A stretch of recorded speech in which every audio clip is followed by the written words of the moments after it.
সংবাদপত্রের কথা আপনাদের। গাজীপুরে সাংবাদিক আসাদুজ্জামান তুহিন হত্যার প্রতিবাদে এবং সারা দেশে সাংবাদিকদের ওপর হামলা ও নির্যাতনের বিচার দাবিতে চট্টগ্রামের আনোয়ারায় মানববন্ধন অনুষ্ঠিত হয়েছে। যারা মানুষকে সত্য দেওয়ার জন্য কাজ করে তাদেরকে সারা দেশে কোনো না কোনো জেলা উপজেলায় আজ নির্মমভাবে হত্যা করা হচ্ছে, নির্যাতন করা হচ্ছে, হুমকি ধমকি দেওয়া হচ্ছে। সোমবার বিকেল 4টায় আনোয়ারা উপজেলার কেন্দ্রীয় শহীদ মিনারের সামনে এই মানববন্ধন আয়োজন করে স্থানীয় পেশাদার সাংবাদিকরা। মানববন্ধনের সঞ্চালনা করেন দৈনিক কালবেলার উপজেলা প্রতিনিধি জাহাঙ্গীর আলম। আমার 25 বছর সাংবাদিকতার জীবনে আমাকে অনেকবার হত্যার হুমকি দেওয়া হয়েছে। দখলদারদের বিরুদ্ধে সাম্প্রতিককালে নিউজ করার কারণে গত 2 মাসে আমি 3বার হত্যার হুমকি পেয়েছি।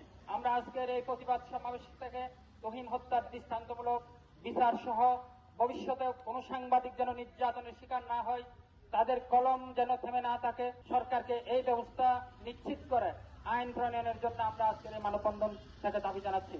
বক্তারা অবিলম্বে দৈনিক প্রতিদিনের কাগজের সাংবাদিক আসাদুজ্জামান তুহিন হত্যার বিচার, সাগররুনি হত্যা সহ অতীতের সব সাংবাদিক হত্যাকাণ্ড ও নির্যাতনের সুষ্ঠু বিচারের দাবি জানান। আপনারা দুর্নীতি করবেন, অপরাধ করবেন, এগুলো যদি আমরা তুলে ধরি তাহলে আমাদের এই কলমটা আপনারা ভেঙে দেওয়ার কোনো অধিকার নাই। আমাদের কোনো বন্ধুও নাই, আমাদের সব সময় ঈশ্বরের সামনে সবখানে আমাদের শত্রু।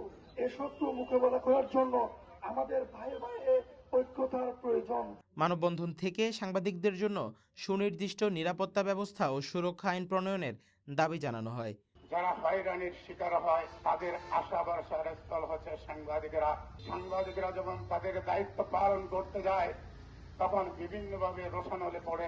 সে কারণে আজকে ঝুঁকিপূর্ণ পেশা করতে গিয়ে আসাদুজ্জামান তুহিনকে প্রকাশ্যভাবে খুন করা হয়েছে।